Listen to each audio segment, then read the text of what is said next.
sometimes we'll share with the kids that Jesus is the light, and we see that in our reading in our Gospel of Matthew as he alludes to the prophecy that was written by Isaiah, that this light that's been promised, this light that will shine for the people who sit in darkness. He makes that connection to Jesus as he begins his public ministries. We heard that again in Matthew, that Jesus is that light that's come into this world. And we can't take it for granted how important light is. I know we have light accessible to us at every given moment, that sometimes we forget how important it is to have that light.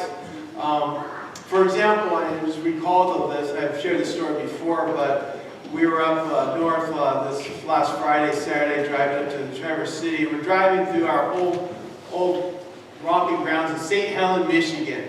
And we were driving by St. Helens. It was dark. It was late at night, so I was trying to get to Traverse City. And I just recalled, like, man, I forgot how dark it is up here. We're on the freeway. There's just no street lights. There's no ambient light. There's no really light under the cars passing by. It's just so dark up there. And plus, it was bad weather. It was kind of raining. It was overcast. We had no sun but no moon or stars. And it was just so dark. And I just remember our first night in St. Helens. We just moved up there. Ian was about, 10 months old? No. 5 months old? Yeah, just a baby. And first night in his new house, and we laid him down in what was going to be his room. And I think we're sleeping in sleeping bags? Yeah, we were just on the ground somewhere. And being a 5 months old do what in the middle of the night? What do 5 months do in the middle of the night? They cry, all right? So Ian's crying out. We wake up, and we couldn't find him. We heard him, but we didn't know where he was. And new house, new layout. We could not see a darn thing in that house. It was pitch black. We're bumping the walls, feeling around, trying to keep crying, we hear you, and make our way to eventually to Ian. It was so dark in there. Having light shows us the way, but light can also be a matter of life or death. Another example, I listened to this podcast about cave diving. People who scuba dive actually go into these caves, and how dangerous that is. Because if you lose your light, if you lose your sense of vision, you're done for. You're going to be stuck in there. So don't go cave diving. That's what I learned about that. Light shows us the way. Light is also that sense of warmth and comfort and acceptance, safety. Kids who get scared of the night, get scared of the dark, they put a night light in, or you leave the light out in the closet, or leave a light down the hallway. That little bit of light, just that little bit of glow, brings us that sense of comfort. You take all these these examples of what we go through every day in life, and you put that all into Jesus, and Jesus is that light of the world. That's why we worship Him. It's why we follow Him. It's why we read His Word and live by His Word. Because at the end of the day, if we're looking for light in this world, you can find it in Jesus. And that light comes to shape us. That light lives in us. So that when we go out into this world, when Jesus sends out into this world, to our families, to our workplaces, to our neighborhoods, let us be that light that shines for others. That we let the light shine. Like we teach our kids, that maybe we should have taught, maybe the kids should have seen them. Maybe I should call them up again. To sing the gospel light, this little gospel light of mine. You guys know that, right? Do they know it? I don't know. Well, Mom's saying they should know it. This little gospel of mine, I'm going to let it shine all around the neighborhood. I'm going to let it shine. Don't cover it with a bushel. Thank you. No. And let it shine. Don't let Satan blow it out. Let it shine. We know that song. And that becomes our lives as Christians. Christians, that the light of Jesus that shines is us, let it shine in the world. Let people see Jesus. That all of us, not just people outside of church, but all of us who sit in darkness, we see that light in Jesus. For those who are not associated with St. Michael, I want to share this little factoid for you. But as a congregation, we have our general mission. Our mission is simply just make disciples of all nations, Matthew 28. But we do have a vision. A vision in the sense of what are we striving to do as we make disciples? What does that mean for the future? And it's simply this. I'm going to paraphrase it a little with our formal statement, but it's simply this, that our vision for St. Michael is that we want to make people who are brothers and sisters to each other, but who go out into this world with the light of Jesus. And that is a very important vision of what St. Michael is about. And not just St. Michael, to be honest. It's what Christianity is really about. It's what the kingdom of God is about.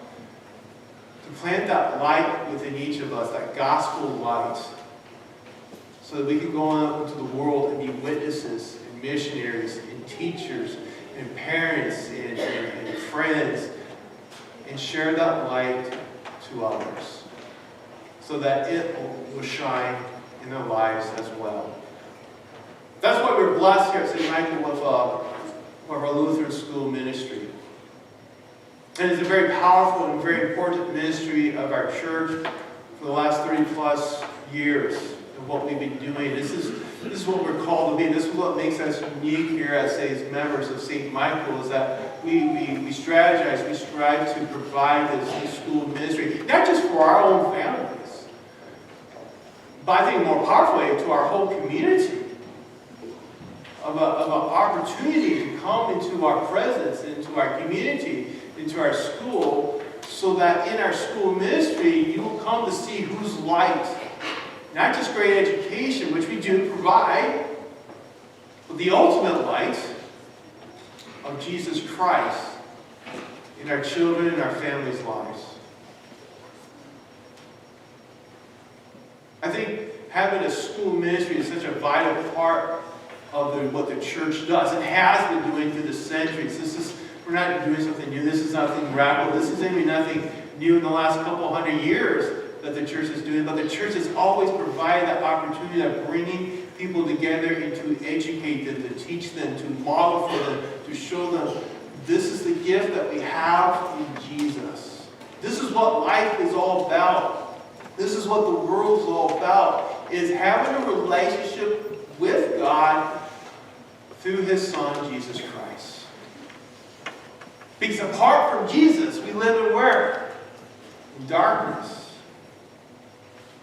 By having a relationship with God through His Son, Jesus, to celebrate, to know of His sacrificial death for us, His mercy, forgiveness in our lives, His triumphant resurrection, that's the light that we live. That's something we can pass on to generation through our school ministry. And our children here in our school live in that light. I'm going to give an example of devotion that one of our students wrote. In many of our classes, the kids participate in morning devotions as they begin their day. They begin in God's Word, wrote devotion, and one of our students wrote devotion. And I just, happened to steal this one. I am sure there are many other great examples and great devotions that our students have done. Unfortunately, I stole this one. And just to give you an example of one of our students living their light in this world. But they begin with Ephesians 2, verses 2, 8 through 9. For by grace you have been saved through faith, and this is not from yourselves, it is the gift of God, not by works, so that no one may boast. And the title of this devotion is Birthdays, Birthdays, Birthdays. Today is my sister's birthday, and I've been so excited to watch her look for all her hidden presents. In our family, we have a tradition that you have to find your presents before opening them, and it adds excitement and brings joy. If I ask you, what do you usually do on your birthday? You might say that you get gifts from your loved ones too. The gifts that you get from your birthday are earthly gifts. However, I remember reading that earthly gifts are not the best gift we can get. The Bible verse up above says that we have been saved by the gift of grace. The gift that we do not deserve, God's grace. We get that grace by God sending His Son to die on the cross so that we can have the gift of eternal life with Him. This is the best gift ever. So I saw that, and I read that, and you know what my comment was? That this was probably one of the best devotions that even Portals of Prayer, which is a little, if you don't know what Portals of Prayer is, a little devotion booklet we can get. That's the best devotion, and then by 90% of the Portals of Prayer. Not that they're bad, but what was great about this, it was succinct, it was articulate, and it shared what was the most important message of what? That the true gift we receive is the gift of God's grace.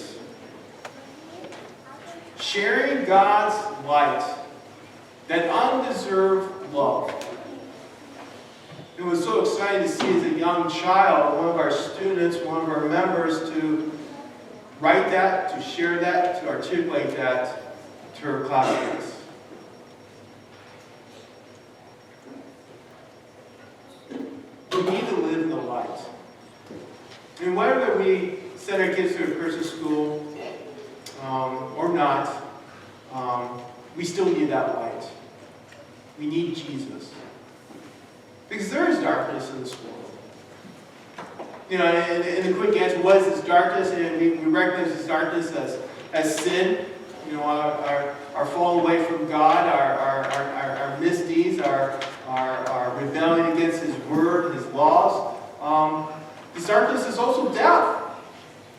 You know, the suffering, the struggles, the diseases, the flus that we see. And right now there's a lot of darkness, a lot of fear. What's happening internationally with this flu that's going around, starting from China. That's not darkness. It's a darkness of poverty, of people struggling financially, making ends meet. It's the darkness of broken relationships, of divorce or estranged kids from their families or parents, broken friendships. It's also the darkness of deception, that we can't see the truth. We know the darkness. It's not a question of like, oh, the darkness is out there, but us in here, we're okay. We never get touched by the darkness. No, you guys get touched by the darkness all the time. We know the darkness. But the question that we battle with is, what is the light? What is that light that will dispel that darkness? What is that light that's going to take away that darkness in my life? And what ends up happening is that the more we seek for the light in the wrong places, we get further and further into that darkness. It's like that, again, that podcast of cave diving, which you should never do. You know, when people, they bring these big torches, these flashlights, if it goes out, you never know where you're going. Or sometimes what happens, you kick up sediment, and it clouds out the water, and it takes away that light that you can't see anything. You don't know which way is left or right, or up and down, and you just are swimming aimlessly through these caves, never knowing the way out. And sometimes I think that's a lot of what people struggle with, that we're looking for the light, we're looking for this peace, this answers, and we get stuck more and more into that darkness. The only light is the light of Jesus and His cross. That's why I love the passage in 1 Corinthians when Jesus is talking to the church of Corinthians, and the issue there is that they're divided, they're fighting. Nothing new. We see this not just in churches, but we see this everywhere. You know, people have pride and egos and creates this division, and Paul writes to them and kind of just, set the record straight and set them straight. He says, listen, What brings you together, your unity, is not based on who baptized you or who you follow or who you think is right, who's wrong. No, what unites you is the fact that you have been baptized in Jesus. You belong to Jesus. And I love this part.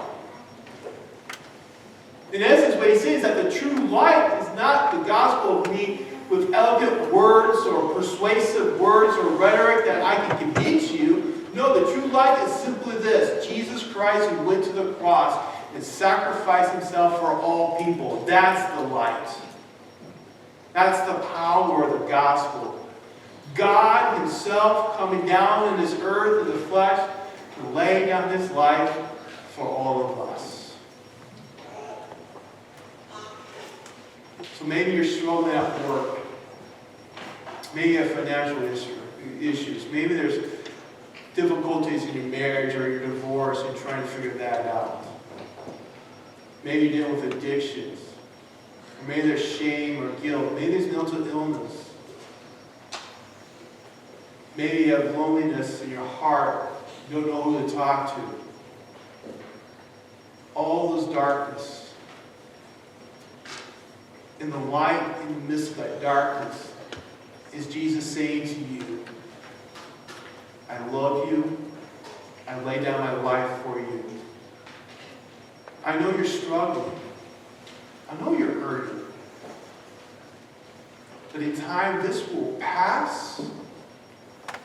And what you get to look forward to is the eternity with me. That's the light. I think the best way to describe it is kind of that metaphor of the light at the end of the tunnel as you're walking through that darkness, or as psalmist put in Psalm 23, as you're walking through the valley, the shadow of death. Who's with us? The Good Shepherd. Who's leading us? Jesus Christ. And there is light at the end of the tunnel. And that's where our journey is taking us. We're not alone. We do have a light. Though we sit in darkness, a light has been given to us. Let's follow that light. Let's follow Jesus into that eternal light that he has prepared for all of us. Amen.